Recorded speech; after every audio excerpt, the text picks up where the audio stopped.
In the narrow Thermopylae Pass in northern Greece, 7,000 ancient Greek soldiers await an onslaught of epic proportions.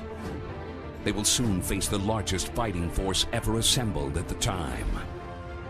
Nearly 300,000 soldiers of the mighty Persian Empire. Leading the Greeks are 300 of the most ferocious warriors of the ancient world, the Spartans. The 300 Spartans were the Delta Force of the ancient world. Their job was to hold that pass or to die trying. For centuries, military scholars have lionized the Spartans for their courage, honor, and sacrifice at Thermopylae. For none of them would leave the pass alive. The Battle of Thermopylae is one of the most famous last stands in history. It's like the Alamo of the ancient world. But Thermopylae will also be remembered as the battle that would determine the course of Western civilization and the fate of democracy. In this pass, few fight against many, and 300 courageous warriors make their last stand.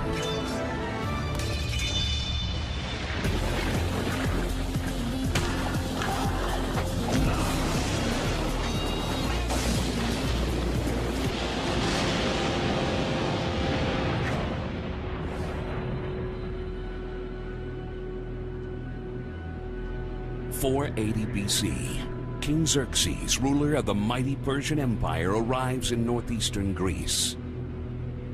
Xerxes leads the Persian war machine, the largest fighting force ever assembled in the ancient world. The Persian army was the largest and most sophisticated army in the world for its day. It could have routinely put 100,000 men field forces into a battle at any given time. But for this invasion, Xerxes is believed to have mustered an even greater number of soldiers. Modern estimates gauge the army at about 300,000 strong. But some believe the number might have been as high as 2 million, similar to the number of total soldiers that fought at Normandy on D-Day. This is the largest army that any Greek alive would have ever seen pass through his country. A fleet of about 1,000 warships escorts the massive land army. The Persian Empire is enormous. Its borders extend from the Indus River in India to the Nile River in Egypt. It was by far the largest empire that the ancient world had ever seen, and it disposed of enormous amounts of wealth. For 5 years, Xerxes uses that wealth to assemble soldiers, build ships, and buy supplies and food for his invasion of Greece. His intention is to burn the Greek city-state of Athens to the ground. You have to stop and think of the incredible differences in size of the two adversaries. First, you have Greece with a population of about 500,000 to 600,000. It's essentially nothing on the world stage. It's a backwater, almost a non-entity. Now, compare that to the Persian Empire, which consisted of millions and millions of different people and was literally the largest empire in the world at the time. It would be like every state in the United States ganging up on Cuba, for example. Some historians believe that Xerxes was attempting to conquer Athens to expand his empire to the west. But others believe that the invasion of Greece was a punitive expedition to punish Athens for supporting a rebellion against Persia 25 years earlier. Whatever the reasons for Xerxes' attack, this invasion comes at a crucial point in the history of Athens. The democracy, one of the fundamental foundations of Western civilization, is very young. And this invasion threatens to kill it in its infancy. Xerxes assembles his army in the Persian province of Lydia, or modern-day Turkey, and marches 850 miles around the Aegean Sea to Greece. In August of 480 BC, he reaches a narrow pass. This is Thermopylae, the historic location where the Greeks have staged their defense and where the three-day battle will unfold. Most believe the pass at the time is only some 200 yards at its widest. On the south side of the pass is Mount Koliodromos, nearly 5,000 feet tall, The base of the mountain is about 300 feet of sheer vertical cliff. To the north of the pass is another cliff looming over the Aegean Sea. Geographically, Thermopylae is a natural choke point between the north of Greece and the mainland in the south, and where the main cities are. And there was no other way to get from the north to the south. So Leonidas and the Spartans and all of the Greeks knew that this was the one place where a stand could be made. Xerxes sends a scout into the pass to see what lies in the way of Persia's advance toward Athens. The scout discovers 7,000 Greek soldiers blocking the east end of the pass. The Persians outnumber the Greeks nearly 50-1. Despite their inferior numbers, however, the Greeks have positioned themselves so that they might be able to withstand the Persian attack. In a brilliant strategic move, the Greeks have taken away the Persian numerical advantage by choosing Thermopylae as the battlefield. If you look at the Battle of Thermopylae from kind of an overhead view, what you see is a narrow pass, all right, in which the ground army has to come. And that plays to the Greek advantage because you can use a small amount of men to narrow the front and put up a good, significant defense. What a pass does is reduce the strength of an army. It turns its strength into a weakness. Its size becomes a liability because you have to funnel everyone through the pass. So fewer men with greater flexibility can defend against larger numbers of men. The Greek fighting force is one that has never before been seen, for it is the first time in their long history that the Greeks fight together instead of against each other. Greece at this time is not yet a unified country. It is a collection of small city-states that often battle each other for regional supremacy. The largest of the city-states, Athens and Sparta, are notoriously bitter rivals. But at Thermopylae, they set aside their differences and join together to fight the common Persian enemy. Leading the entire Greek coalition army is the great Spartan king and future hero of Thermopylae, Leonidas. Leonidas was one of the two kings of Sparta. And he was the man who was chosen by the allied Greeks, by all the city-states, to go and hold the pass at Thermopylae. He was the one who chose the troops who would go and who was the general in charge of it. His job was to stand and fight to the death. The last stand at Thermopylae will catapult Leonidas into legend. From this time on, every Greek citizen will know his name and what he and the 300 Spartans did at Thermopylae. A Persian advisor informed Xerxes of the Spartan-led defense. The exchange is described by the ancient Greek historian Herodotus in his work, The Histories, considered to be one of the earliest reports on Thermopylae. Listen to me. These men here have come to fight with us for the pass and are making themselves ready in the ways they need to. If you can trample these men down and subdue the army that remains behind in Sparta, there exists no tribe of men, O king, who would raise their hands against you.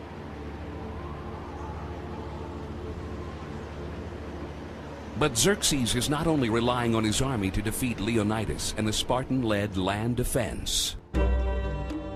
Off the coast of Thermopylae, in a narrow waterway called the Artemisium Strait, the Persian navy waits. They will attempt to sail behind Leonidas's army and surround him. If the Persian navy gets through Artemisium, then what happens is, as Xerxes' main force slams into you in the front, the land troops behind you and come up and catch you in a pincer movement. So in order to stand at Thermopylae, you have got to stop the Persian navy at Artemisium. To stop the Persian navy, 200 Greek warships will attempt to defend the narrow strait. On the Athenian flagship is the Greek military commander Themistocles, an Athenian politician and the man many consider responsible for creating the combined land and sea defense against the Persians. If either Themistocles or Leonidas fail, tens of thousands of Athenians will surely perish, and the rest of the Greek city-states face possible enslavement. The stage is set. The fighters are in their corners. The bell of destiny is about to ring. Xerxes strikes first. About 150 yards away from the Greeks, thousands of Persian archers launch a barrage of arrows.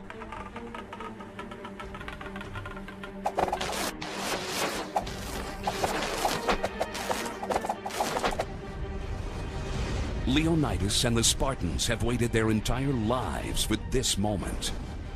For the Spartans are born for battle.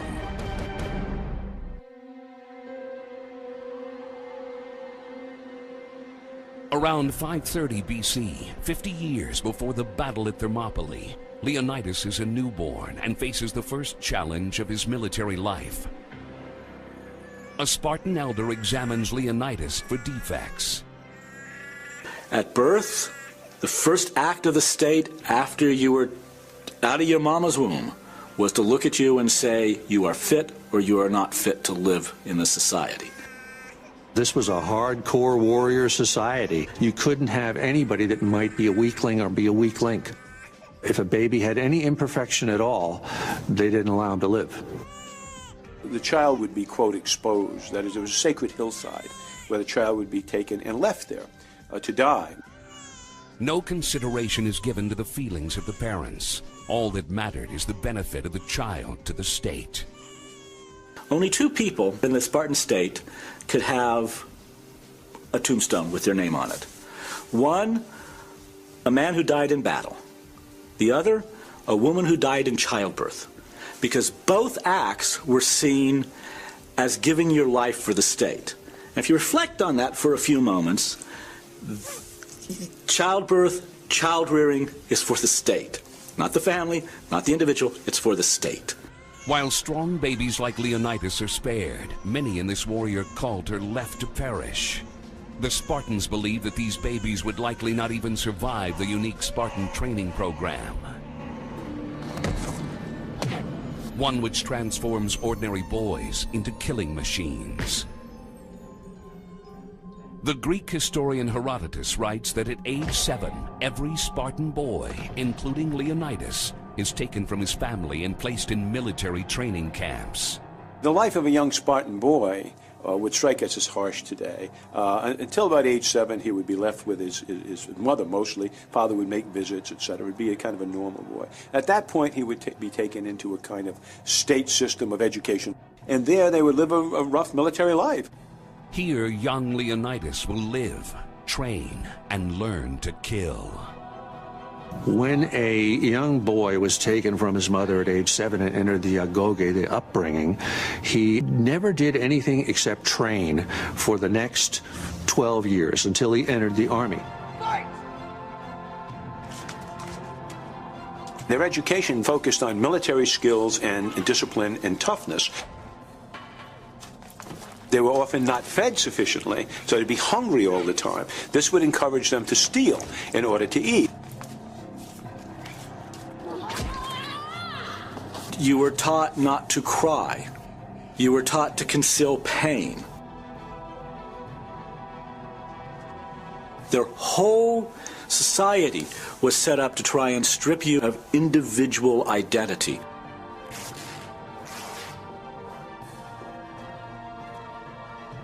Another very bizarre ritual that they engaged in to make sure that their guys were tough is that they would be flogged until they bled in groups, and whoever was the toughest and stood the longest was very highly honored.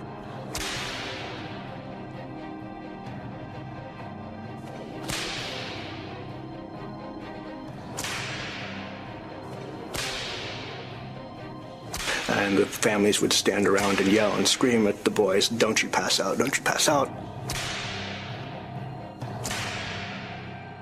There does seem to be some indication that there was an increasing level of violence as you got older, and of course one suspects that this is aimed toward ultimately the experience of battle, where you're going to have blood and brains and everything all over you. In some ways, you really want to see the Spartans as a dysfunctional fraternity, where the hazing and the other aspects of fraternity life go awry. As the boys get older, the training becomes more and more intense. Do honor to your family! Do honor to your Spartan heritage! You will get strong, or you will die! Push, Spartan! Push! By the time Leonidas and the Spartan boys reach their early teens, weapons like wooden swords and tipless spears are added to the military training. Still, during these war games, consequences can be deadly.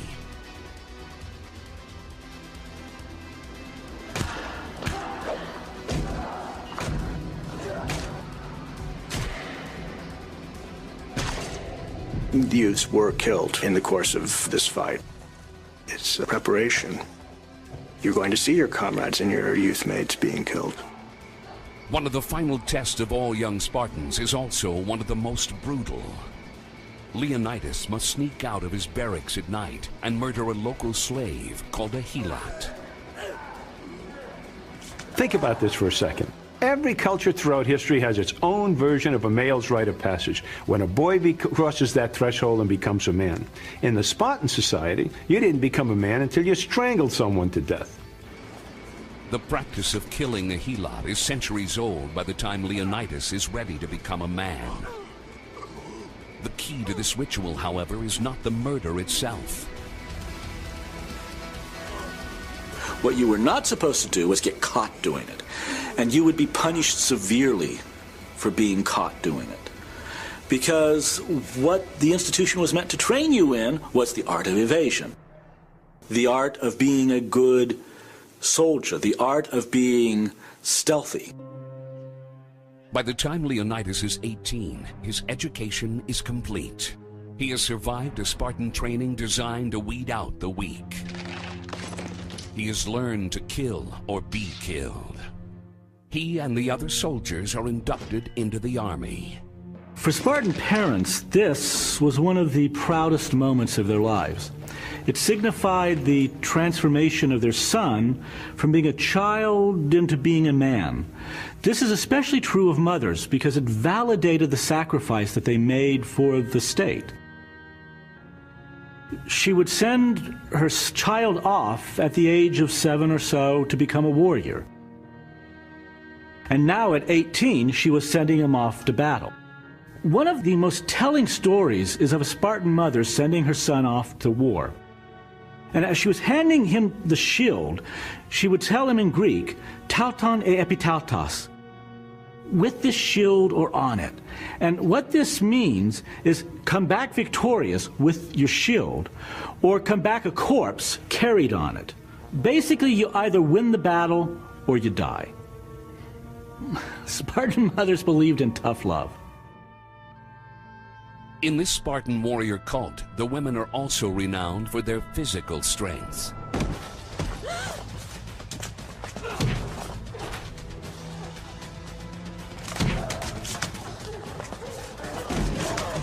Sometimes a Spartan man will try to forcefully take a wife. But if he is not to her liking, and she is strong enough to fend him off, the man will fail. If the Spartan male is a worthy and attractive warrior, like Leonidas, he will succeed in winning a wife. But home life for a Spartan warrior was anything but typical, as they were often on the battlefield. The Spartans were really the first professionals in warcraft among the Greek city-states. Every summer they would have wars. The Greek city-states, they would go over whatever pass separated them from the next town. They would just beat the hell out of each other. The guys had, their swords, their spears were up over the fireplace. The shield was there. They'd take them down. In the summer they're going to beat each other's brains out. It seems that the regional conflicts Leonidas fights are preparation for an ultimate battle looming on the horizon against the Persians at Thermopylae.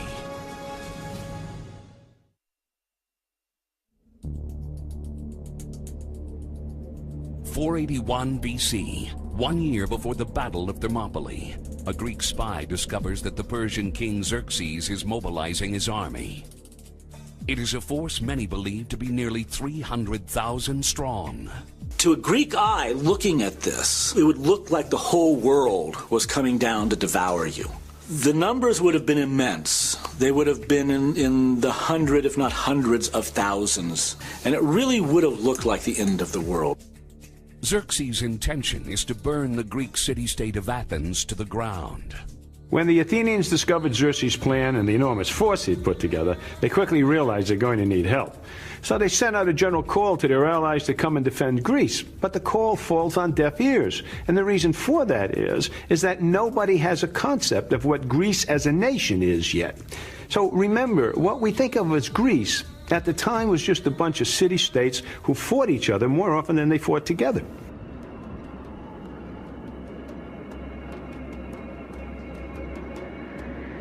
Despite their poor relations, the Athenians reach out to one of their major regional rivals for help, the Spartans, and their king, Leonidas.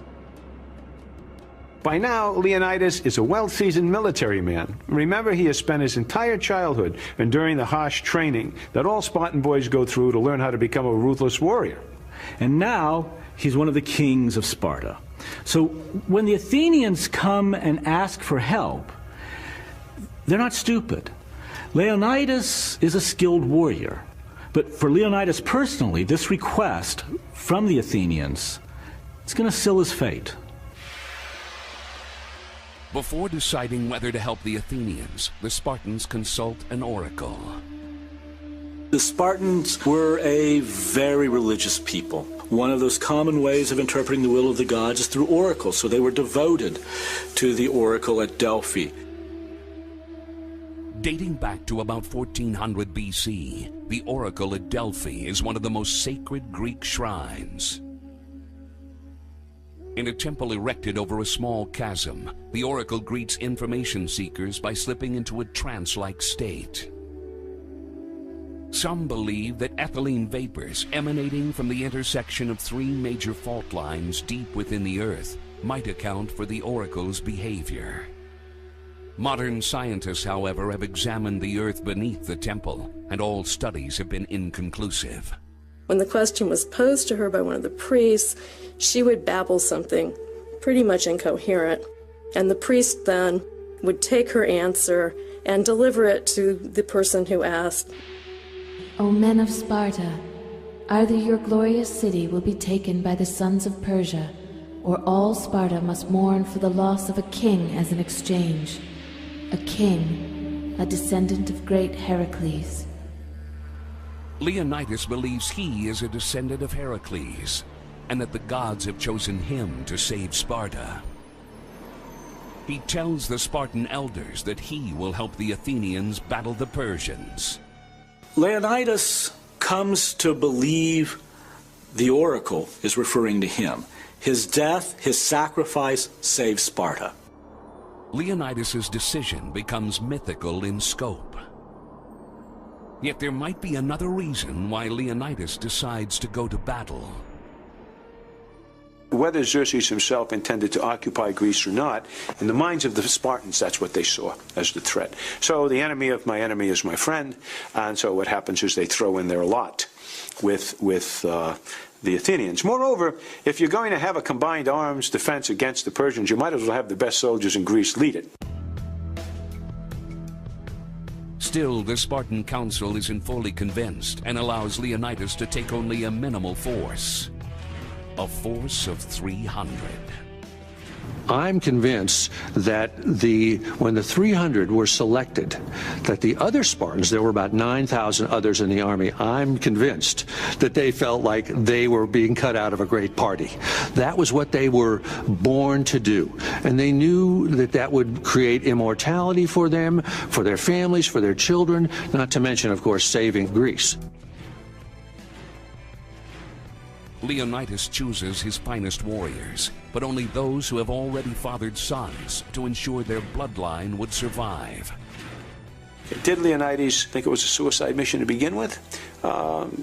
Maybe so, maybe not. What he did understand that it was a great opportunity for one hell of a military fight and a chance for Spartan and personal glory, which is what motivated the Spartans to begin with. The challenge for Leonidas is formidable. He will battle the world's most powerful fighting force, a war machine that had dominated the world for nearly a century. the mighty Persian Empire. In 549 BC, about 70 years before the last stand at Thermopylae, Cyrus the Great unifies all the tribes in what is now central Iran. He storms out of the mountains with an army that consists of light and heavy infantry, as well as cavalry. It was Cyrus who realized the importance of cavalry, and by hiring essentially horse-born tribes, began the tradition of cavalry in the Persian army. When a Persian army took the field, it was usually made up of about 80% infantry and about 20% cavalry. This combination makes the Persians unstoppable on the open plains in Asia. As the infantry hits the front of the enemy line, the cavalry engages the flanks, causing them to crumble. Over the course of 20 years, Cyrus conquers 4 major kingdoms throughout Asia: Media, Lycia, Lydia, and finally in 539 BC, he topples mighty Babylonia. Cyrus now rules an empire that stretches from India to Egypt. The Persian Empire was the largest and most successful empire in the long history of Near Eastern empires. They were the big guys on the block. Cyrus divides his empire into provinces called satraps. Instead of forcing conquered peoples to adopt Persian beliefs, Cyrus allows them to govern themselves and practice their own religion. And while you had to pay taxes to the central government, generally speaking, you could maintain your own way of life. And so there was no attempt to impose a single religion or to impose even a single civic code. Cyrus is considered by many to be a liberator. This type of compassionate behavior is almost unheard of in the ancient world, and it might have inadvertently led to the Spartans' last stand at Thermopylae. In 546 BC, Cyrus conquers Greek colonies in the province of Ionia, or modern-day Turkey. True to form, he allows the local governors to remain in power. But about 50 years later, in 499 BC, the Greek colonists revolt. So here the Persians, trying to do the right thing by supporting the established government, end up alienating the population, and thus the result is called the Ionian Revolt. The Persian king is now Cyrus's great-grandson, Darius. At first, Darius allows the local governors to deal with the uprising. But the rebels are about to receive outside help. When Ionia broke into full revolt against the Persians, it called on its mother country, Athens, for help.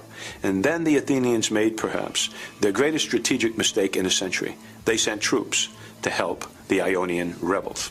With Athenian help, rebels burned Sardis, the capital of Ionia, to the ground. Herodotus writes about the rebellion.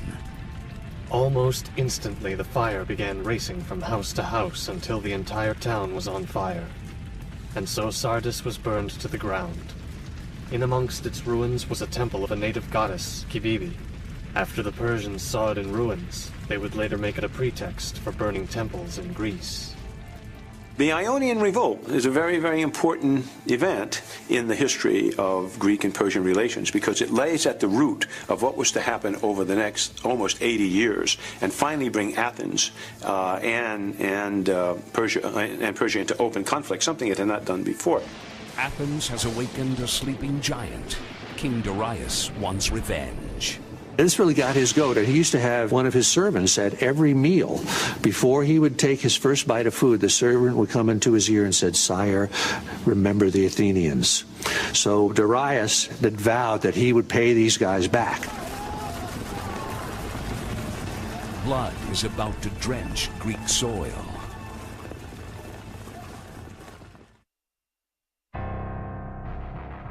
In 490 BC, 10 years before the Spartans' last stand at Thermopylae, the Persian king Darius sends a force of 30,000 across the Aegean Sea to annihilate Athens. The reason for the invasion is that King Darius is upset. Years earlier, the Athenians had helped a group of Greek rebels burn a Persian city to the ground. This was known as the Ionian Revolt. Now it's payback time, and it will result in one of the most famous battles in Greek history, the Battle of Marathon. About 26 miles east of Athens, on the plain of Marathon, a Greek army of about 8,000 marches toward the coast to meet the invaders. The Greeks see the fleet offshore transporting troops to attack Athens, and what they do is they deploy on the beach, threatening the Persians with a battle, and the Persians take the bait. 30,000 Persians pour off their ships and charge the Greeks. The Greeks create a defensive line in a narrow valley between two mountains. The massive Persian force smashes into the Athenians. The Greeks stand strong, but soon the center of their defensive line begins to collapse. The Persians push forward, but this is a trap. While the center of the Greek line retreats, the flanks remain strong. As the Persians press further into the valley, the Greek army envelops them. The Greeks suckered the Persians in, and now they have them surrounded on three sides. The Persians can't maneuver, and it's a narrow combat box. The battle becomes an absolute slaughter. The Persians retreat to the beach. The Greek commanders decide to risk it all. Greek infantry, they charged at the run, smashed into what was left of the Persian infantry, forced them back onto the beach, and they scrambled to get aboard their boats. And as they did, they were slaughtered by the Greek infantry. Indeed, instances of people who were hanging onto the boats to get out, whose hands were chopped off by the Greeks. The Greeks send a runner to Athens to report the great victory. The messenger runs a distance of about 26 miles. And that's why today, the marathon race is 26 miles. What they don't tell you is the runner who ran into the square of Athens yelled, "Nike," meaning victory, dropped dead from exhaustion. The Athenians build the original Parthenon to commemorate the famous victory at Marathon over the Persians. The building and the battle send shockwaves through the Persian Empire. To be sure, a great empire like Persia and a great king cannot allow an insult directly to his national prestige. And that's what the pinprick at Marathon did. I mean, it basically was said to everyone who looked, well, look at this, this little power stood up to this great giant. Persia's first attempt at revenge against Athens has failed miserably. Darius plans another attack, but dies before the invasion can be realized. Persian vengeance becomes the responsibility of Darius' son, Xerxes. One of the interesting things about the monarchs of the ancient world, whether you look at Egypt or Syria or Persia, is they groomed their sons to be warrior kings by sending them to school. While Xerxes no doubt has spent time in the classroom learning philosophy, mathematics, and military tactics, he is also taught how to fight his way out of the most extreme life or death situations. He took a fixed courtyard. The kids stood in the courtyard. They turned a lion loose on him. Kill the lion or be killed.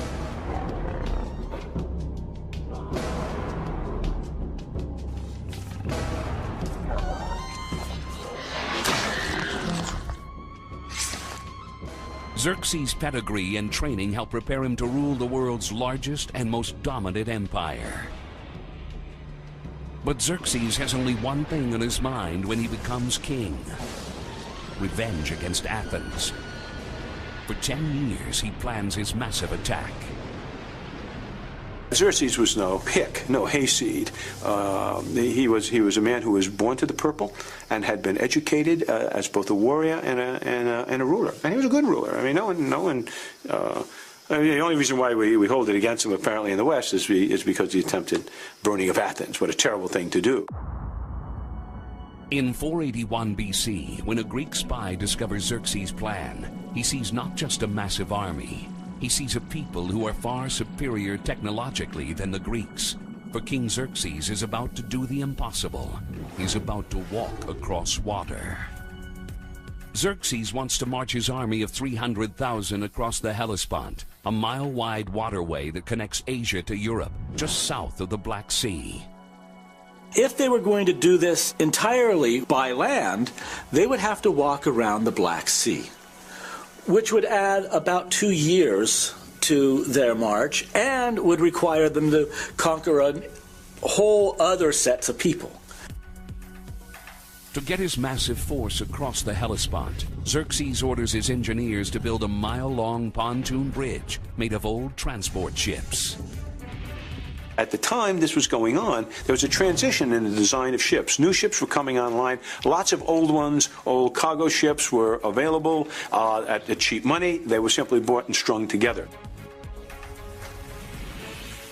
Xerxes' engineers line nearly 700 ships next to one another. Likely using boulders, they anchor each ship to the seafloor from both the bow and the stern. Then they tether the ships together with two different types of special cables. One made of flax or heavy linen, the other made of papyrus.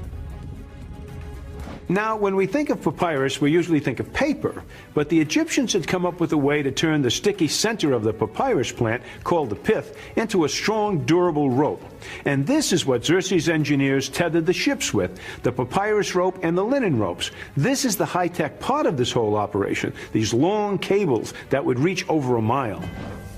Dozens of these sections of cable, weighing nearly 2 tons each, secure the boats together and are anchored to either shore. The Persians then nail wooden planks across the rails of each ship to create a flat surface over which men and animals can march.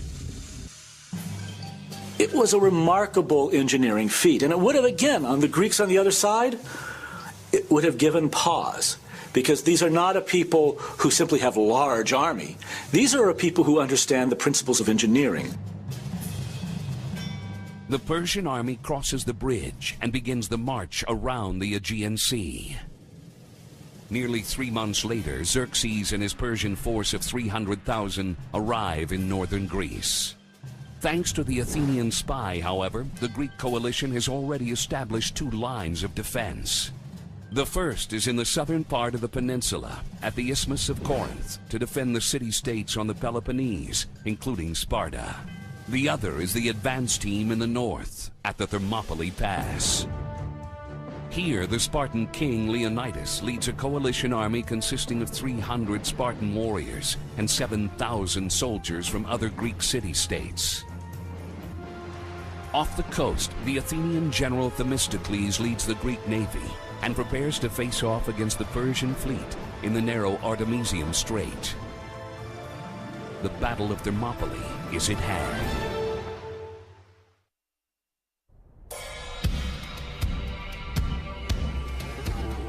On a cliff overlooking the Thermopylae Pass in northeastern Greece, King Xerxes of Persia is poised to send his army into battle.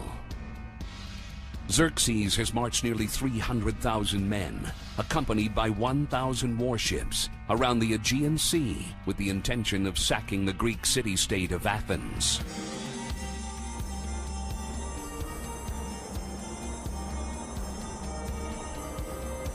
Waiting in the Thermopylae Pass is the Spartan king Leonidas with nearly 7,000 Greek soldiers. They block the east side of the pass, defending the route to Athens. In a brilliant strategic move, they have chosen to fight at Thermopylae because the terrain negates the Persian numerical advantage. Passes are a marvelous thing.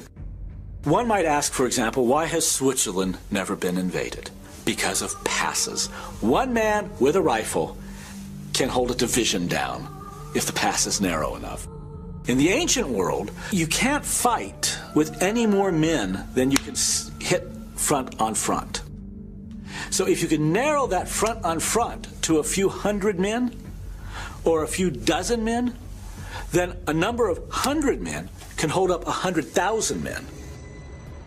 As often happened in the ancient world before the battle, Xerxes first tried to negotiate with Leonidas. He sends a message saying, "You're grossly outnumbered. You're facing the best army in the world. Don't be stupid. Lay down your weapons and you will live. Otherwise, you're all going to die." And of course, Leonidas doesn't take too kindly to that. Then comes the most famous line right out of Herodotus. The messenger says, "Be prepared to die. Our arrows will block out the sun." To which Dionysius, Leonidas' lieutenant, replies, "Then we shall have our battle in the shade." And that right there pretty much sums up what this battle was going to be about. The Spartans were the finest, toughest soldiers in Greece. The 300 Spartans who were sent to Thermopylae were the Delta Force of the ancient world. Their job was to hold that pass or to die trying. Leonidas and his warriors assumed their standard fighting formation, the phalanx. The Spartans fought in platoons of 8 men across, 4 men deep, shoulder to shoulder, with one person kind of peeking underneath the other fellows to his right shield. So you have a shield wall in front. It's going to be essentially a wall of bronze and wood and muscle, just standing there sort of gleaming in the sunlight. All Greek soldiers are heavy infantry called hoplites, named for the large round shield they carry referred to as the hoplon.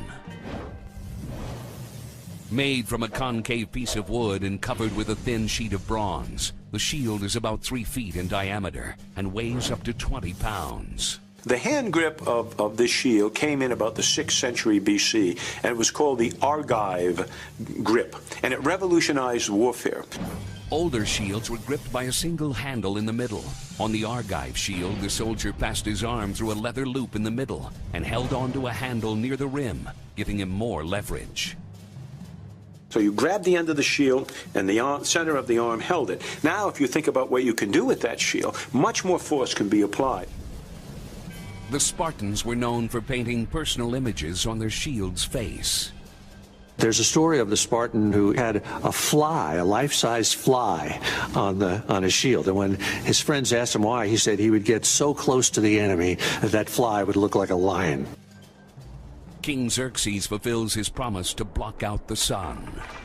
He orders nearly 5,000 archers to launch their missiles. Xerxes' archers are tribesmen from all corners of his empire. They likely supply their own bows, which tend to be made of date palm wood, a cheaper material that diminishes its firing power. And from over a football field away, the arrows raining down on the Greeks have trouble penetrating the hoplites' heavy armor.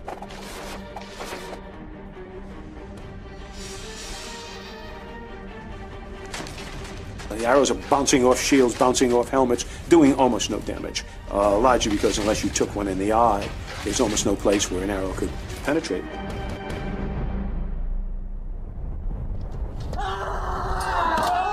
In addition to his shield, the hoplite's Corinthian helmet helps keep him protected from the Persian arrows. The helmet originated in Greece around the 7th century BC. Made from a single piece of bronze, the helmet offered maximum head protection for the hoplite. But these helmets were heavy, weighing about 10 pounds, and restricted the soldier's hearing and vision. While most helmets are adorned with a horsehair crest running down the center, Spartan officers like Leonidas would have worn a helmet with the crest running side to side. Some historians believe that the Spartans most likely wore a bronze cuirass for torso protection. Most hoplites at the time, however, wore sophisticated lamellar armor. Its strength comes from its layered design, made by gluing strips of heavy linen, leather, and thin bronze together. The lamellar armor forms a type of ancient Kevlar. Believe it or not, multiple strips of leather and linen could withstand a spear thrust. It wouldn't penetrate a spear or arrow thrust. Abandoning the missile attack, 10,000 Persian light infantrymen charge at the Greeks. Over 1 million pounds of muscle, bronze, and wood are about to collide in the Thermopylae Pass.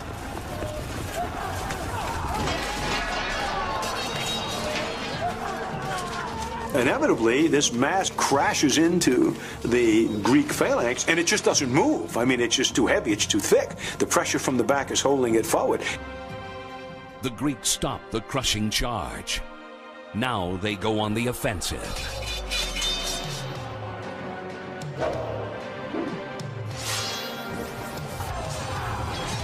Fighting in their disciplined phalanx, the front two lines launch a coordinated spear attack from above and below the shield wall. The hoplite's primary weapon is the dory, a 6 to 9 foot long spear. About 2 inches in diameter, the 2 to 4 pound dory features a deadly iron spearhead.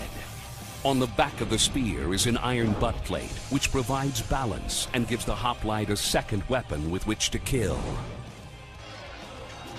First clash, spears come down and the spears come up from underneath, and the cries and the blood is everywhere.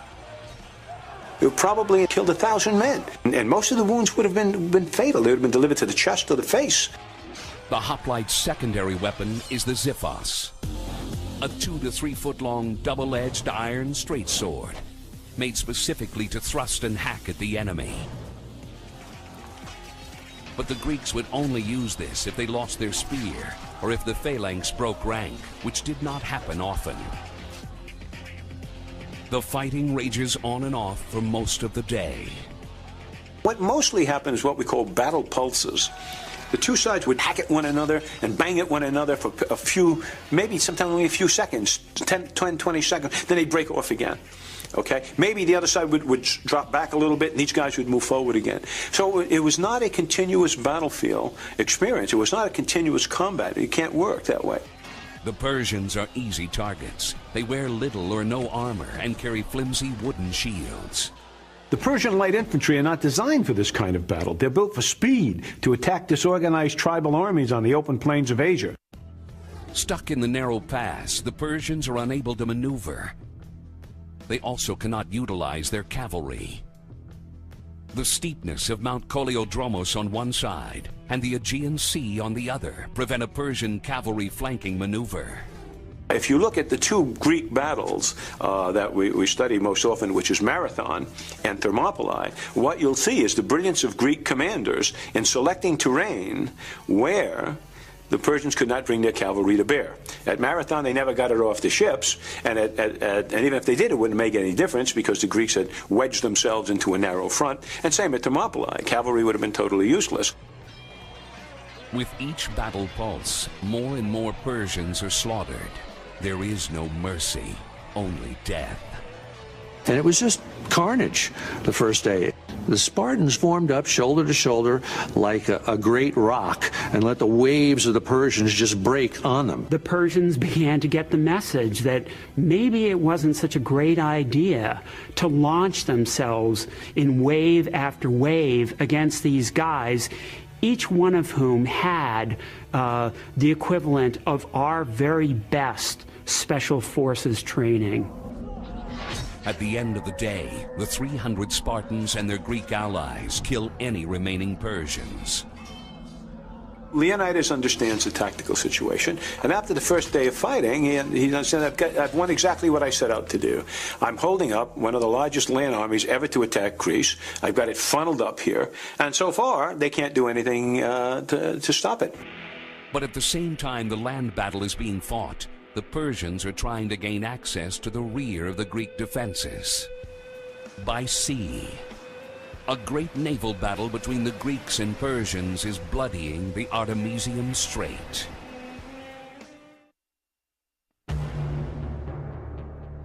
In the Thermopylae Pass, the mighty King Leonidas and his Spartan warriors are successfully fending off an attack by the Persian light infantry. At the same time, off the coast of Thermopylae in the Artemisium Strait, a battle between the Persian and Greek navies is about to erupt. If you think of the Battle of Thermopylae in strategic terms, if you have a military mind, the first question you're going to ask is, yeah, the Spartans could hold this line here, but what about the sea? What about the ocean? Why couldn't Xerxes just land troops behind them by his ships? He had an armada of 1,000 warships.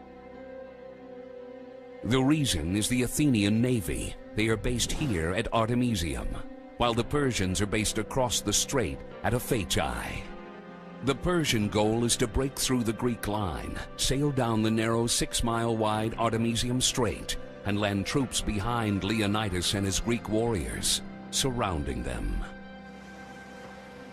The man in charge of stopping the Persian fleet is aboard the Athenian flagship.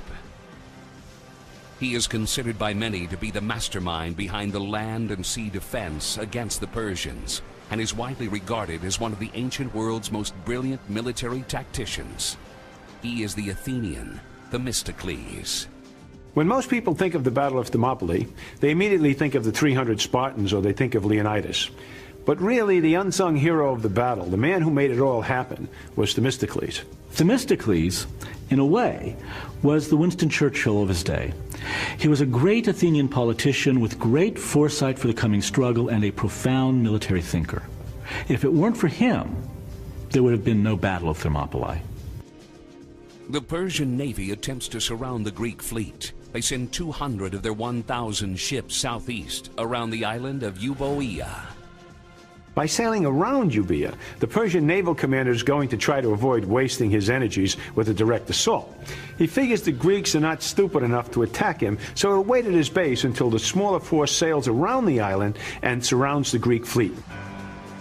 But Themistocles makes a bold and daring move that surprises the Persian commander. Late in the afternoon, the Greek fleet sails from their base and provokes the Persian fleet, which is nearly 6 times its size. This surprises the Persian commander greatly. That Themistocles would have the gall to attack the mighty Persian navy is one thing. But he's also surprised by the timing of the attack. It's late in the afternoon. By starting in the afternoon, he knows the battle will be over soon because they're going to run out of daylight. You can't fight a naval battle in the dark. So Themistocles is trying to minimize his potential damages if the battle gets away from him by counting on nightfall to end it. The Persian commander orders his 800 remaining ships into the strait. Despite being severely outnumbered, Themistocles and the fleet attempt to sink the Persian ships in a ferocious attack. The name of the game was to sink the other guy's ship, to ram her in the side, or to knock all of the oars off and render her out of commission. The Greeks definitely have an uphill battle here. But they do have one major advantage. They have the strategic brilliance of Themistocles.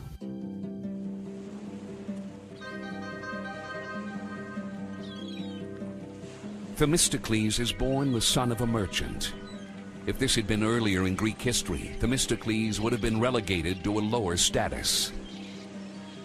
But democracy is about to be born in Athens, allowing Themistocles to shed his merchant-class shackles.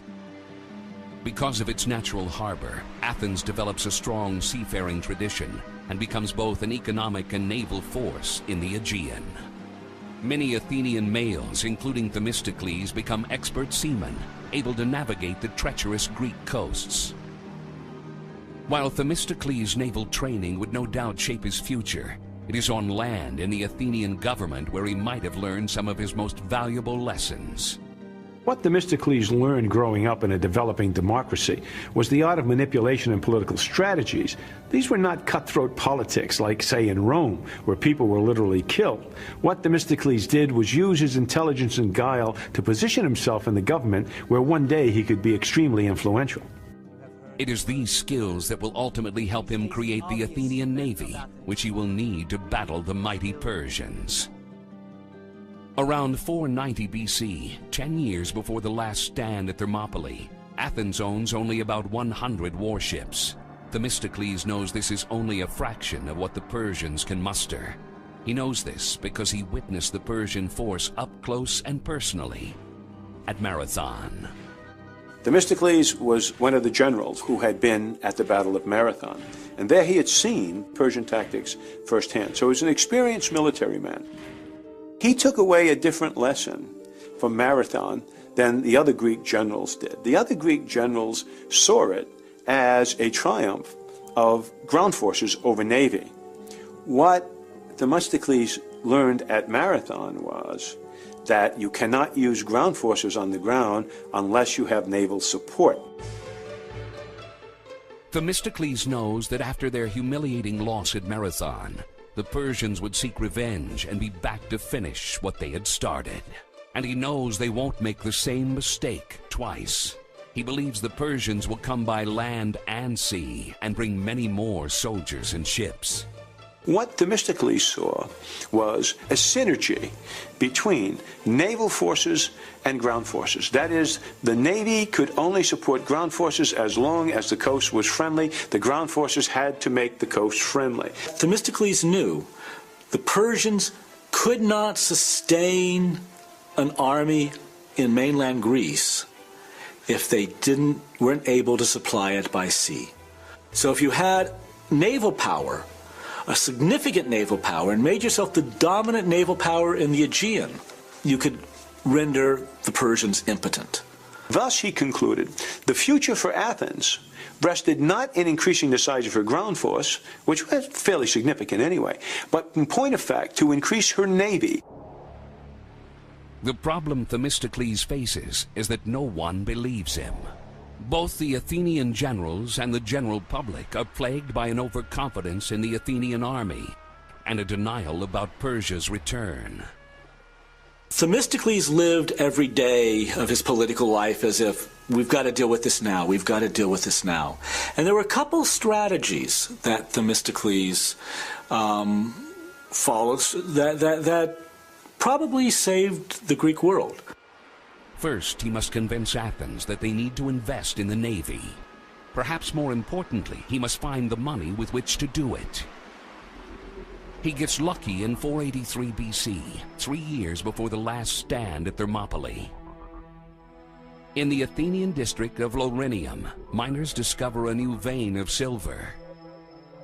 After a year, they extract nearly 2.5 tons of the precious metal from the earth. Themistocles wants the money made from silver to be spent on his navy. The challenge for him is to convince Athenians that they don't need extra money in their pockets, but rather extra warships in their harbor. Each Athenian was due to get 10 drachma. That would be about $1,500, $1,600 in today's money. It's a lot of money. Because most Athenians are in denial about a second Persian invasion, Themistocles draws upon his political savvy to win them over. He lies to them.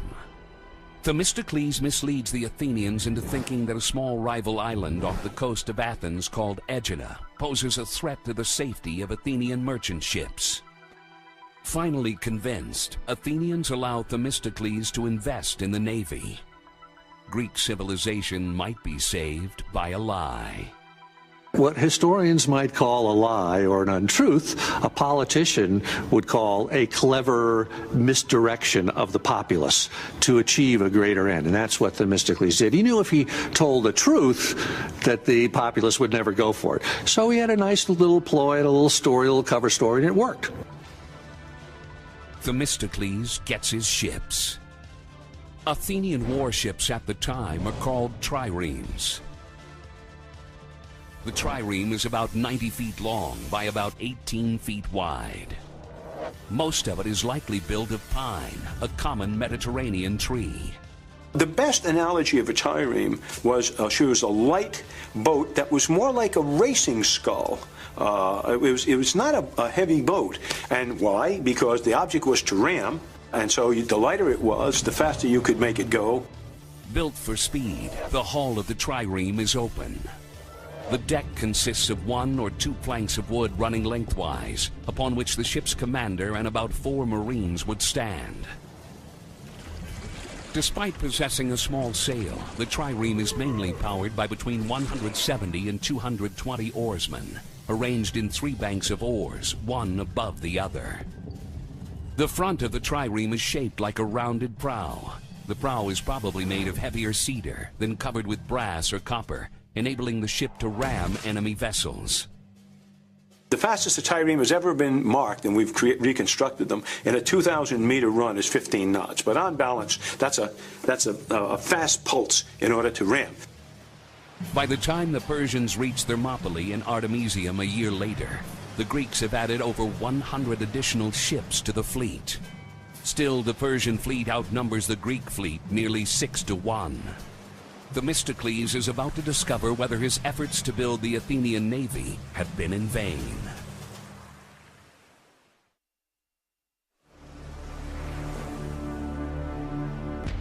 In the Artemisium Strait, the Athenian commander Themistocles leads nearly 200 Greek warships into battle. They attack more than 800 Persian warships. Themistocles is doing the unexpected. Late in the afternoon on the first day of the battle, he's actually attacking the much larger Persian fleet. It's a risky move. If he allows the Persians to sail through the Artemisium Strait, Leonidas and the 300 Spartans will be surrounded and cut to pieces. Using a flag to signal the fleet, Themistocles has all of the Greek warships slowly back into a narrower part of the strait, forming a circle.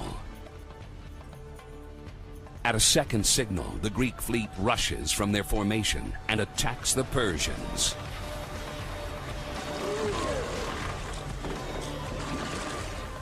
Greek naval battles were actually not about people getting off and fighting each other or even hooking up and trying to fight. They were about maneuvering the ships in such a way that you can ram and sink. The most common way was to come alongside at an angle and smash his oars, because remember, they're not powered by sail, they're powered by oars. So if you could smash his oars, and what would happen as one ship came alongside the other, the attacking ship would pull in its oars and allow the side of its ship to smash in and run along this way. Now she's dead in the water. So in these battles, what is really consequential isn't so much the weight of your ship or the size of your ship, but rather the speed of your ship.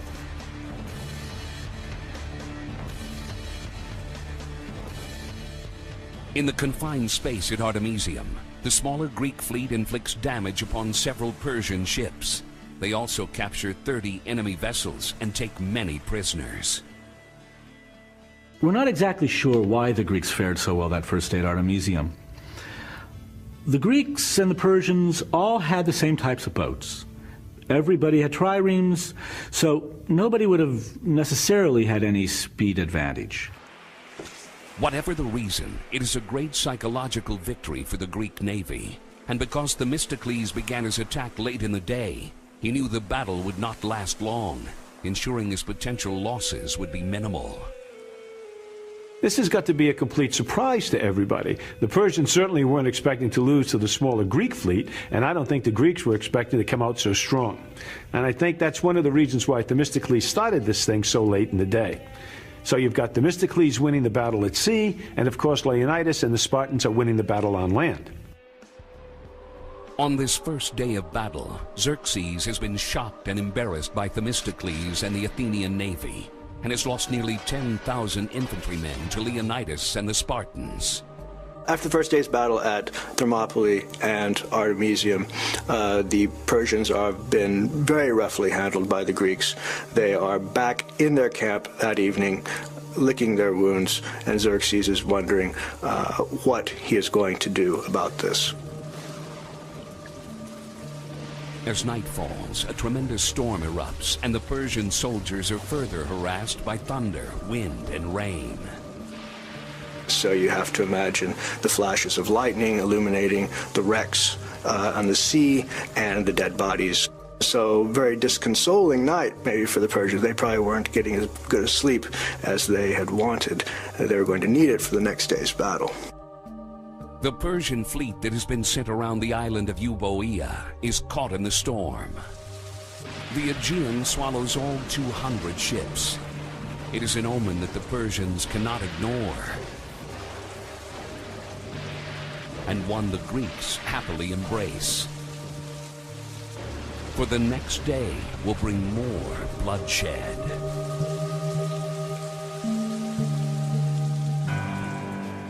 On the second day of battle, the Athenians and Spartans take their respective defensive positions. Themistocles in the Artemisium Strait, Leonidas and his 300 Spartans in the Thermopylae Pass. They both prepare for the second Persian attack. The sun comes up on the second day, and Xerxes says, well, enough with the junior level infantry. We're sending in the big boys. Xerxes sends in the hammer and fist of the Persian army, the silent and masked heavy infantry called the Immortals.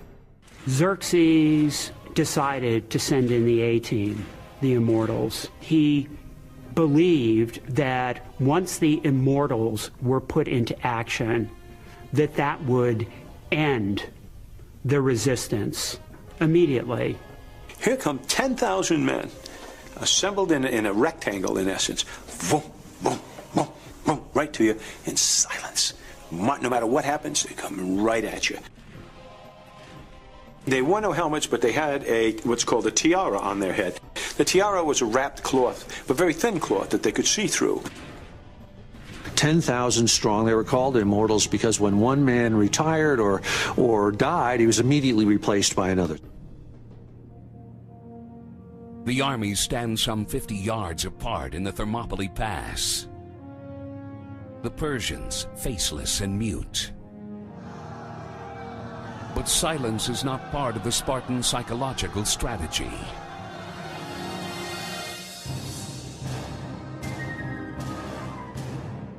Finally, the Persians advance.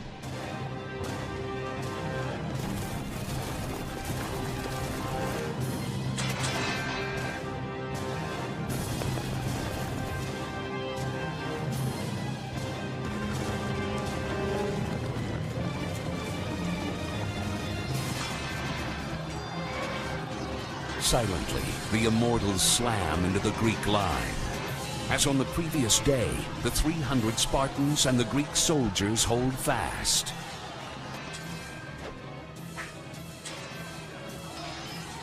The immortal spears cannot penetrate the Greek armor. The Greek spears have no problem finding their mark.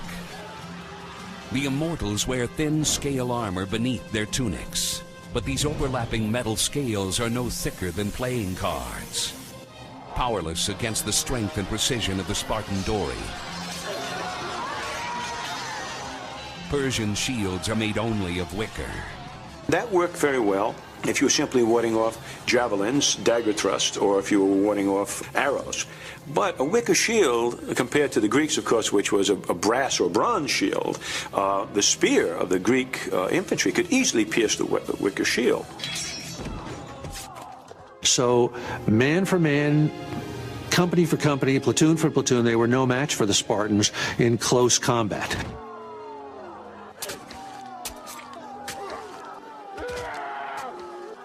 It's fairly clear that they had never fought against a hoplite army that was as well trained, as well equipped, and as tactically flexible as the Spartans were. After 2 days, thousands of Persians have been killed. If you imagine an infantry line that's killing in front of it with the spears, okay, the dead themselves pile up. After every assault, there are dead men, there are men who are screaming in pain, men are bleeding all over the landscape, but mostly men who are in the way. You have to get rid of them somewhere. So what would happen during one of the lulls in the battle is that squads would go forward and pull the dead out of the way. At the end of the second day, the Persian body count is enormous, and the ground forces have once again been stymied. So tactically speaking, after the first 2 days fighting at Thermopylae, Leonidas would have considered himself to be in a pretty good position. He had taken everything the Persians could throw at him, and he had lost only a few men himself. Meanwhile, off the coast, Themistocles again leads the Athenian navy against the Persian fleet in the Artemisian Strait. The massive storm the night before has destroyed the Persian ships that sailed around Euboea. With no Persian ships bearing down behind him, Themistocles can concentrate his force to the front. But he is still outnumbered 5 to 1. While exact details of the battle are unknown, the Greek triremes again are able to destroy many of the Persian warships. So by the end of the second day at sea, a similar scenario was working out. The Persians had again kind of tried to throw themselves at Themistocles at sea, and they hadn't done any better the second day. So the front was holding, the Greek front was holding, at sea and on land. It is another psychological victory for the Greeks. Xerxes grows frustrated. But the solution will soon become clear to the Persian king, and it will lead to one of the most famous and heroic last stands in history.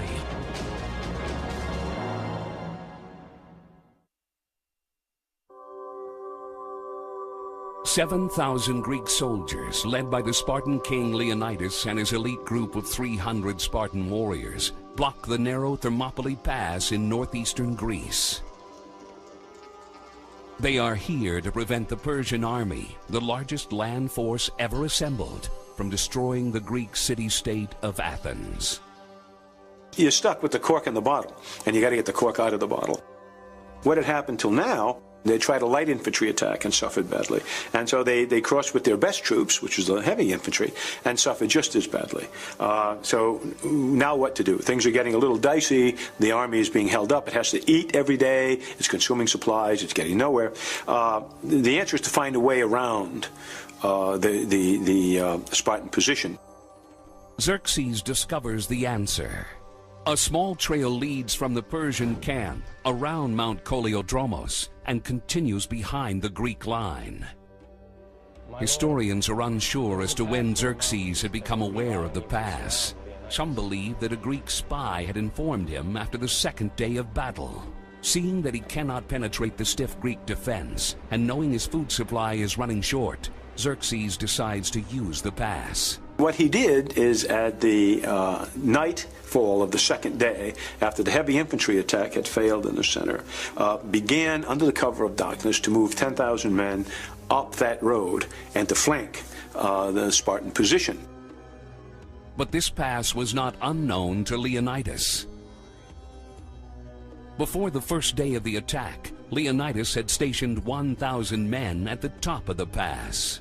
This force was made up of a people called the Phocians. But as the Persians approach the Phocian line, the defending force is missing. There's an intersection at the top of that ridge. One leads down to the Phocia, and for some reason the Phocian troops think the attack is going to be on their homeland, and they withdraw. Fearing their homeland will be attacked, the Phocians retreat to defend their families. The Persians now have an unhindered path to destruction. At this point, Leonidas is doomed. Above and behind him are 10,000 infantrymen who can come scrambling down the hill at any given time. In the middle of the night, Greek scouts deliver the news to Leonidas that the Phocians have deserted. Knowing that he has been outflanked, Leonidas orders the retreat of the Greek infantry. You can't just order 4,000 people to turn around and leave. There are a lot of reasons for that. One, the enemy knows immediately what you're doing is going to attack you from the front. You can't wait until you're completely enclosed in the back. What do you have to do? You've got to get relatively small units out in a phased withdrawal, hopefully quietly, so the enemy doesn't know essentially that the front has been thinned. Otherwise, he'll attack you. By dawn, all of the Greek troops have retreated. All except Leonidas, the 300 Spartans, and about 1,000 soldiers from the Greek city-state of Thespia. Very few people know this bit of information about the battle, but around 1,000 Thesbians, soldiers from the city-state of Thespia, stayed behind with Leonidas. They could have left, but they decided to stay and fight with the Spartans to the end. Now, the reason this gets lost is that the Battle of Thermopylae has been mythologized throughout history and in movies today in such a way that only 300 Spartans took on millions of Persians. But it's not so. Still, this force of just over 1,000 is surrounded by tens of thousands of Persians.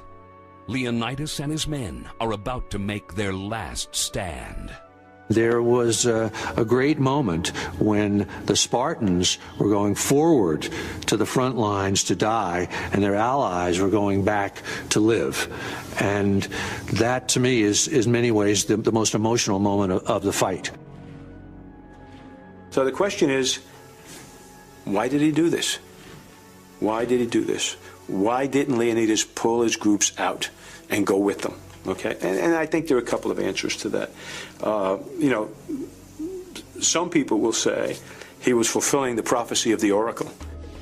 Either your glorious city will be taken by the sons of Persia, or all Sparta must mourn for the loss of a king.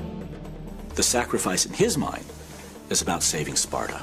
And that's why he stays, and that's why he engages in a quixotic battle that he knows he's destined to lose. It's not because he wants to be a martyr. It's not because, as a Spartan soldier, he's been trained he must stand and die. Quite the opposite. As a Spartan soldier, he's been trained to sneak, to steal, to evade. But as a Spartan, he believes in the oracles. As a Spartan, he believes in the religion. And as a Spartan, it's his duty to stay and die for the state. Leonidas's faith might have kept him in the Thermopylae Pass, but if looked upon from a military perspective, he might have been there as a covering force during a tactical retreat. Every day he can delay these guys. Every minute he can delay these guys, give the Greeks behind him opportunity to assemble the armies and get new defensive position. The guys who pulled out of the pass still have a distance to go before they can link up with the other armies. And so essentially he decides to stand to the last man to buy the extra day or two. In short, he turns himself and his bodyguard into a covering force for strategic or tactical withdrawal. Historians will never know why Leonidas decides to stay behind. But the last stand of these 300 men will be remembered forever.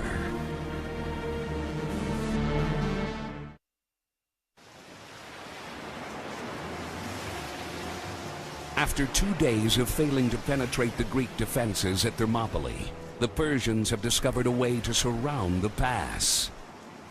The Spartan king Leonidas has ordered a tactical retreat of most of his fighting force.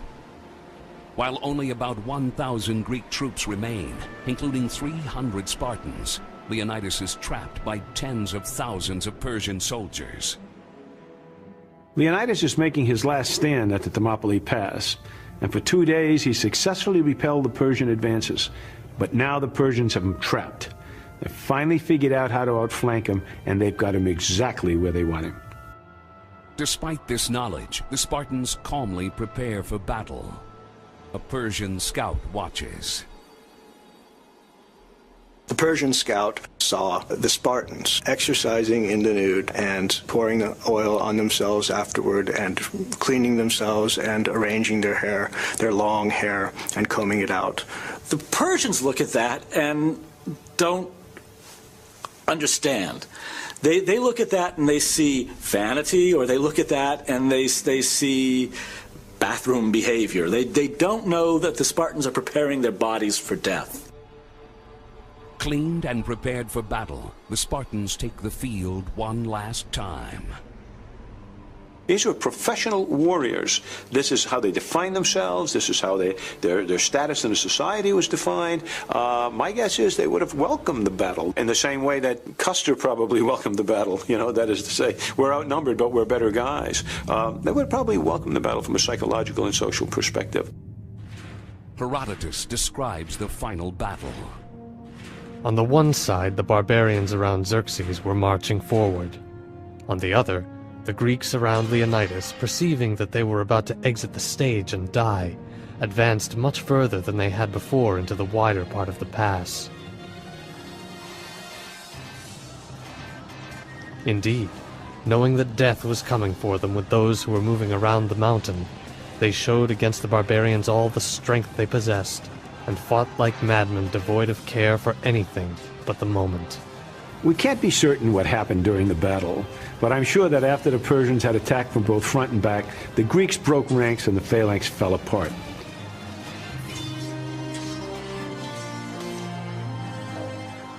Because the phalanx was the basis of the Greek defense, once it shattered, the Spartans were not nearly as strong as they had been over the last 2 days. The battlefield would have become chaotic at this point, and it was pretty much every man for himself. Many would likely have turned to their swords in such close quarters. Herodotus tells us that all of the Greek spears were broken and that they were fighting with anything they could.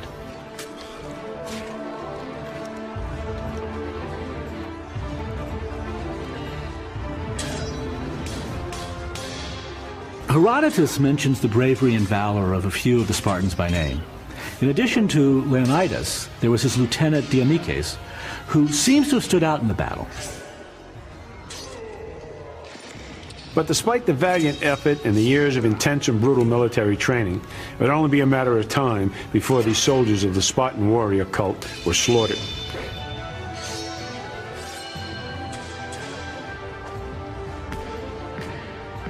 And indeed, it seems the oracle's message to Leonidas was soon to be fulfilled.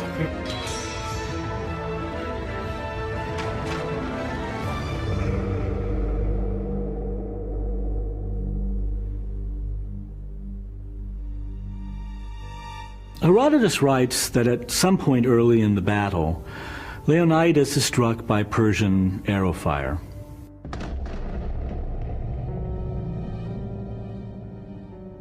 One can only imagine the great king lying there dying and watching his Spartan brethren fall one by one.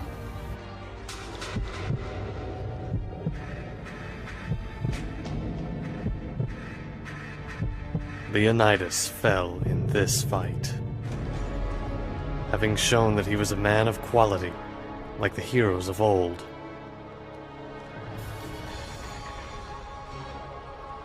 There was a great battle over the body of Leonidas. 4 times the Greeks beat back the enemy and finally recovered the body by their valor. Herodotus writes that Dionychus rescues his king's body and with the few remaining Spartan soldiers retreats into a narrower part of the pass. The Persians call out their archers one last time. They are easily able to find their targets. Every Spartan is slaughtered.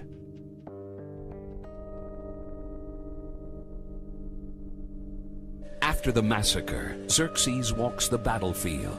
He has lost almost 20,000 men in 3 days.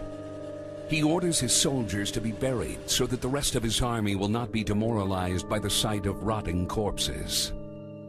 Xerxes also orders the head of Leonidas to be chopped off and affixed to a stake.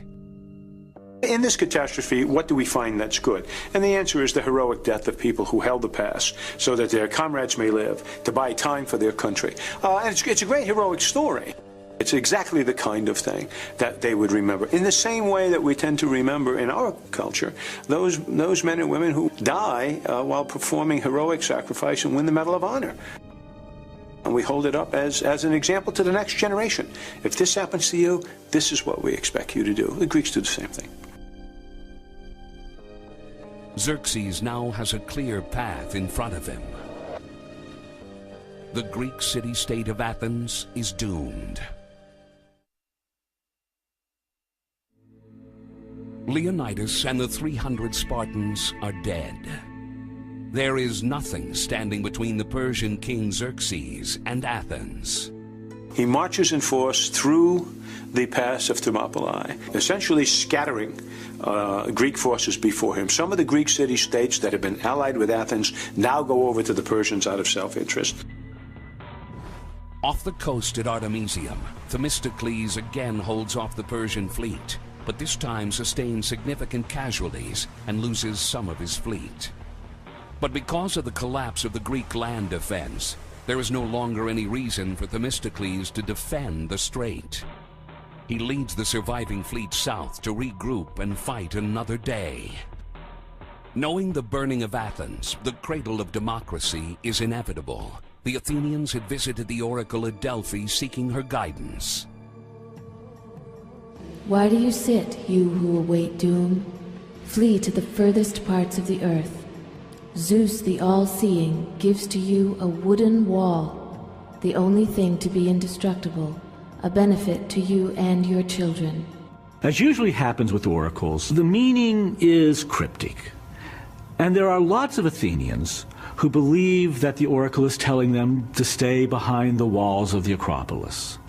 But Themistocles believes that the wooden walls refers to the ships of the navy, and that the city should be evacuated.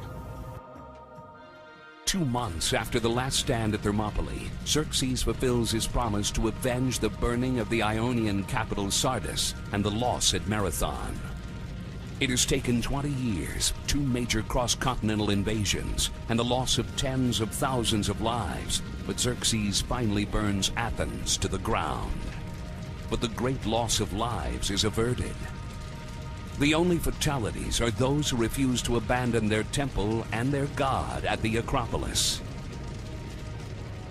There are a few people who stayed, not many, and he razes everything to the ground on top of the Acropolis, which are the most sacred temples of the Athenians. Basically, that's the payback for Sardis. A month after Xerxes destroys Athens, the Greeks exact their own revenge. Themistocles lures the Persian king into the Strait of Salamis, where many of the Athenians have fled, and his rejuvenated navy waits. While scholars debate the exact details, it seems that a Greek double agent has fed false information to the Persians about the Greek position. The Persians sail into the Strait of Salamis and are surprised and broadsided by the Greek fleet. Themistocles destroys much of the Persian navy. The naval battle at Salamis is probably the most important strategic moment of this Persian and Greek war. Yes, the Persians defeated the Greeks at Thermopylae, and yes, they burned Athens to the ground. But the Greek navy inflicted so much damage to the Persian fleet at Salamis that Xerxes has to withdraw. Eventually, he's got to sail home, and if he doesn't have enough warships to defend his transports, then he's doomed. Xerxes leaves Greece and never returns. Many historians believe this is the beginning of the end of the Persian Empire. But the Greeks now become emboldened and attack the Persians on their own soil. The Greeks will score major military defeats against the Persians at Plataea, Mycale, and Sestos. The Greeks chased the Persians back to Asia, and they burned that great pontoon bridge that had been built across the Hellespont. They'll let it burn into the Aegean. But before they burn it, they remove those cables, the ones made of flaxen and papyrus that tethered the ships together, and they keep them as trophies. In fact, the Athenians so prized these cables as trophies that they put them in their newly rebuilt Parthenon. Because the different Greek city-states like Athens and Sparta could abandon their internal differences, they were able to ultimately join together and battle Persia as a unified country. It is a strategy they first employed at the Thermopylae Pass. Sometimes we don't appreciate how important Thermopylae was, perhaps not from a military perspective, but from a symbolic and cultural perspective. Greece was becoming what it had never been. It was moving away from being a hodgepodge of small city-states into a nation that had a sense of being one, of being Greek more than Athenian, Greek more than Spartan, and to begin to identify its own values and cultures, not as individual city-states, but as a nation as a whole. Eventually, Philip of Macedon takes this one step further and unifies the Greek city-states into a single country. With this unified country, Philip's son Alexander destroys the Persian Empire and exports Greek culture throughout the world, introducing the vanquished to Greek politics, law, literature, philosophy, and art. And the culture he spread became the very basis of Western civilization. All of that would have been impossible, would have been completely impossible had Greece remained nothing more than a set of separate city-states. But it had become one nation, its sense of nationalism. And that sense of nationalism began at one important place. And that place was at the pass of Thermopylae.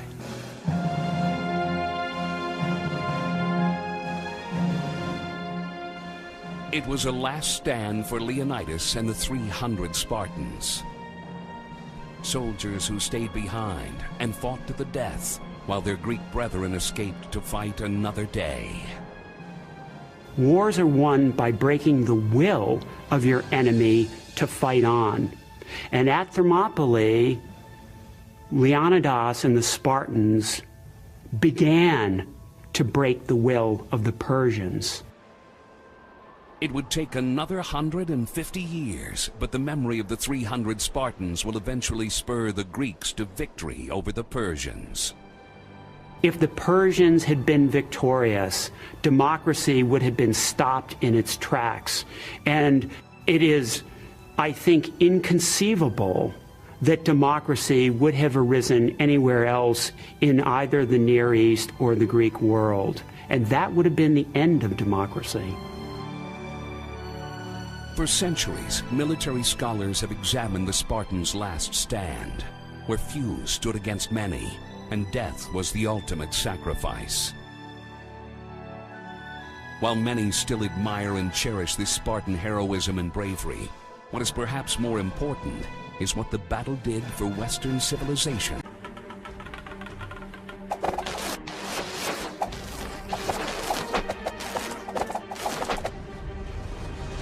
Leonidas and the Spartans have waited their entire lives for this moment. For the Spartans are born for battle.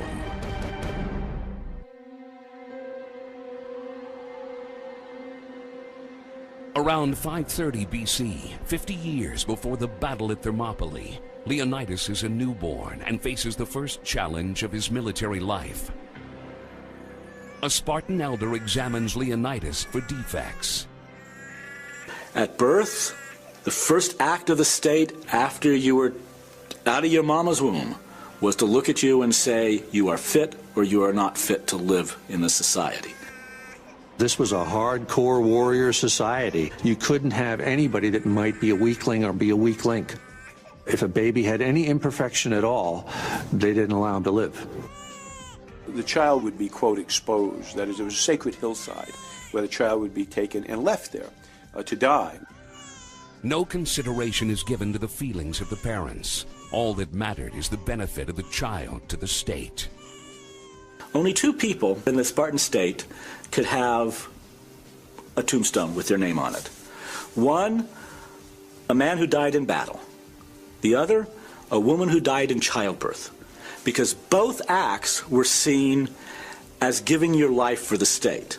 And if you reflect on that for a few moments, childbirth, child-rearing is for the state. Not the family, not the individual, it's for the state. While strong babies like Leonidas are spared, many in this warrior cult are left to perish. The Spartans believe that these babies would likely not even survive the unique Spartan training program. One which transforms ordinary boys into killing machines. The Greek historian Herodotus writes that at age 7, every Spartan boy, including Leonidas, is taken from his family and placed in military training camps. The life of a young Spartan boy would strike us as harsh today. Until about age 7, he would be left with his mother mostly. Father would make visits, etc. It would be a kind of a normal boy. At that point, he would be taken into a kind of state system of education. And there they would live a rough military life. Here, young Leonidas will live, train, and learn to kill. When a young boy was taken from his mother at age 7 and entered the agoge, the upbringing, he never did anything except train for the next 12 years until he entered the army. Their education focused on military skills and discipline and toughness. They were often not fed sufficiently, so they'd be hungry all the time. This would encourage them to steal in order to eat. You were taught not to cry. You were taught to conceal pain. Their whole society was set up to try and strip you of individual identity.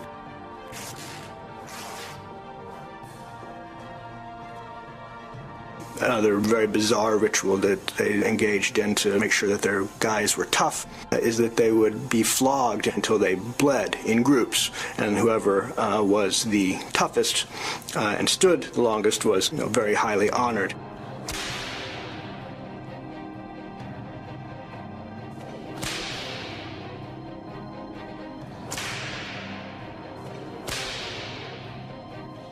And the families would stand around and yell and scream at the boys, "Don't you pass out, don't you pass out."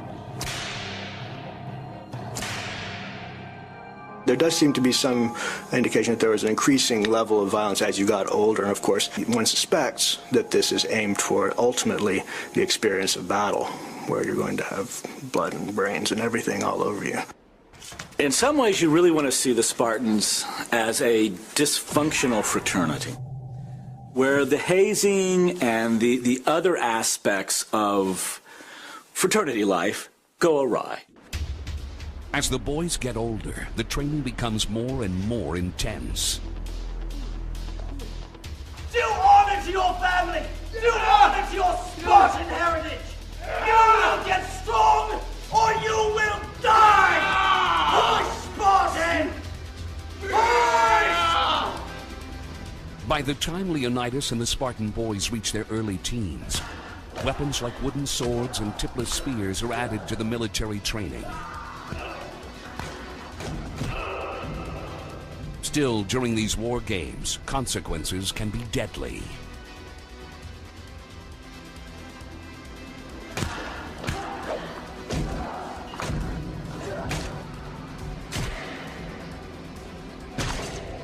The youths were killed in the course of this fight.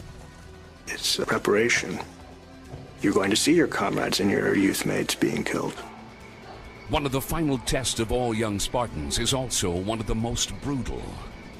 Leonidas must sneak out of his barracks at night and murder a local slave called a helot. Think about this for a second. Every culture throughout history has its own version of a male's rite of passage, when a boy crosses that threshold and becomes a man. In the Spartan society, you didn't become a man until you strangled someone to death. The practice of killing a helot is centuries old by the time Leonidas is ready to become a man. The key to this ritual, however, is not the murder itself. What you were not supposed to do was get caught doing it. And you would be punished severely for being caught doing it. Because what the institution was meant to train you in was the art of evasion. The art of being a good soldier. The art of being stealthy. By the time Leonidas is 18, his education is complete. He has survived a Spartan training designed to weed out the weak. He has learned to kill or be killed. First you have Greece with a population of about 500,000 to 600,000. It's essentially nothing on the world stage. It's a backwater, almost a non-entity. Now compare that to the Persian Empire, which consisted of millions and millions of different people, and was literally the largest empire in the world at the time. It would be like every state in the United States ganging up on Cuba, for example. Some historians believe that Xerxes was attempting to conquer Athens to expand his empire to the west. But others believe that the invasion of Greece was a punitive expedition to punish Athens for supporting a rebellion against Persia 25 years earlier. Whatever the reasons for Xerxes' attack, this invasion comes at a crucial point in the history of Athens. The democracy, one of the fundamental foundations of Western civilization, is very young. And this invasion threatens to kill it in its infancy. Xerxes assembles his army in the Persian province of Lydia, or modern-day Turkey, and marches 850 miles around the Aegean Sea to Greece. In August of 480 BC, he reaches a narrow pass. This is Thermopylae, the historic location where the Greeks have staged their defense and where the three-day battle will unfold.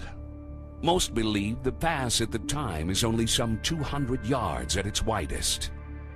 On the south side of the pass is Mount Koliodromos, nearly 5,000 feet tall. The base of the mountain is about 300 feet of sheer vertical cliff. To the north of the pass is another cliff looming over the Aegean Sea. Geographically, Thermopylae is a natural choke point between the north of Greece and the mainland in the south, and where the main cities are. And there was no other way to get from the north to the south. So Leonidas and the Spartans and all of the Greeks knew that this was the one place where a stand could be made. Xerxes sends a scout into the pass to see what lies in the way of Persia's advance toward Athens. the scout discovers 7,000 Greek soldiers blocking the east end of the pass. The Persians outnumber the Greeks nearly 50-1. Despite their inferior numbers, however, the Greeks have positioned themselves so that they might be able to withstand the Persian attack. In a brilliant strategic move, the Greeks have taken away the Persian numerical advantage by choosing Thermopylae as the battlefield. If you look at the Battle of Thermopylae from kind of an overhead view, what you see is a narrow pass, all right, in which the ground army has to come. And that plays to the Greek advantage because you can use a small amount of men to narrow the front and put up a good, significant defense. What a pass does is reduce the strength of an army. It turns its strength into a weakness. Its size becomes a liability because you have to funnel everyone through the pass. So fewer men with greater flexibility can defend against larger numbers of men. The Greek fighting force is one that has never before been seen.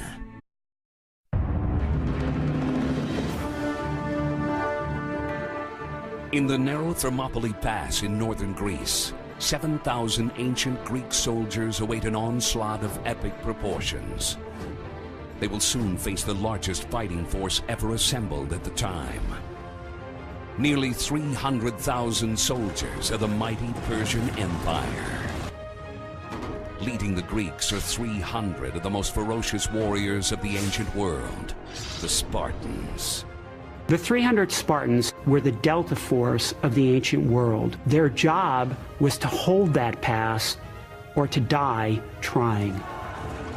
For centuries, military scholars have lionized the Spartans for their courage, honor, and sacrifice at Thermopylae. But none of them would leave the pass alive. The Battle of Thermopylae is one of the most famous last stands in history. It's like the Alamo of the ancient world. But Thermopylae will also be remembered as the battle that would determine the course of Western civilization and the fate of democracy. In this pass, few fight against many, and 300 courageous warriors make their last stand.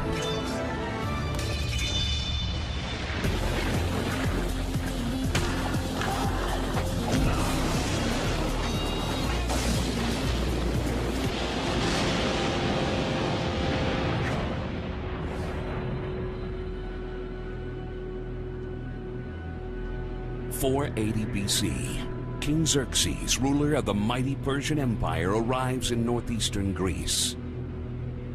Xerxes leads the Persian war machine, the largest fighting force ever assembled in the ancient world.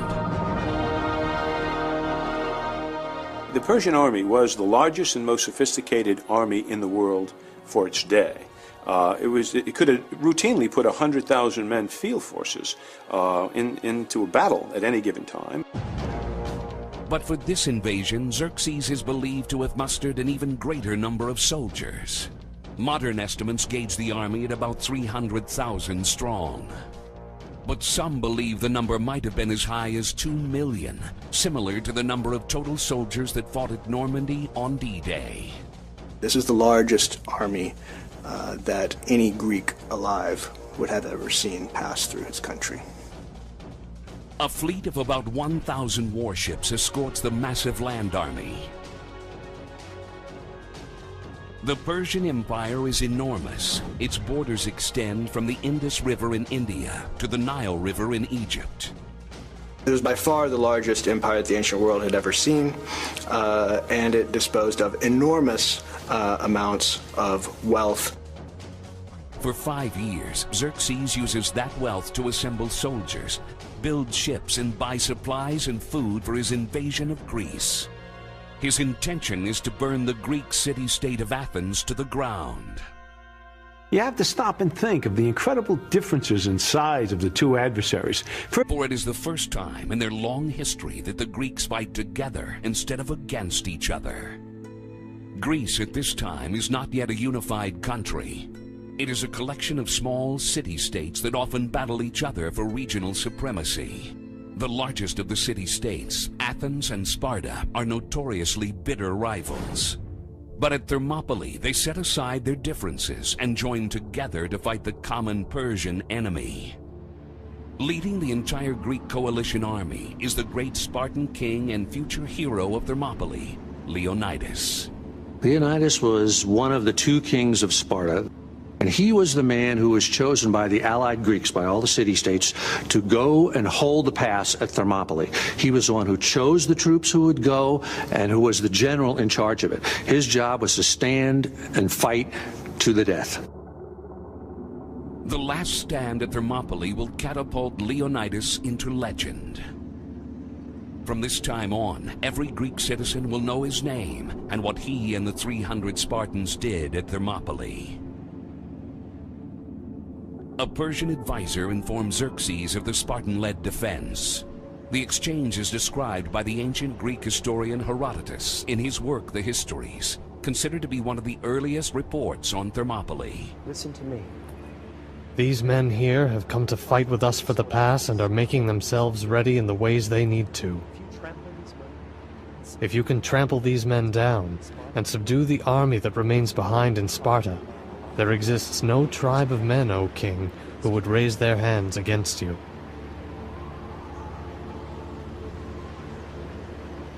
But Xerxes is not only relying on his army to defeat Leonidas and the Spartan-led land defense. Off the coast of Thermopylae, in a narrow waterway called the Artemisium Strait, the Persian navy waits. They will attempt to sail behind Leonidas's army and surround him. If the Persian navy gets through Artemisium, then what happens is, as Xerxes' main force slams into you in the front, the land troops behind you and come up and catch you in a pincer movement. So in order to stand at Thermopylae, you have got to stop the Persian navy at Artemisium. To stop the Persian navy, 200 Greek warships will attempt to defend the narrow strait. On the Athenian flagship is the Greek military commander Themistocles, an Athenian politician and the man many consider responsible for creating the combined land and sea defense against the Persians. If either Themistocles or Leonidas fail, tens of thousands of Athenians will surely perish, and the rest of the Greek city-states face possible enslavement. The stage is set. The fighters are in their corners. The bell of destiny is about to ring. Xerxes strikes first. About 150 yards away from the Greeks, thousands of Persian archers launch a barrage of arrows.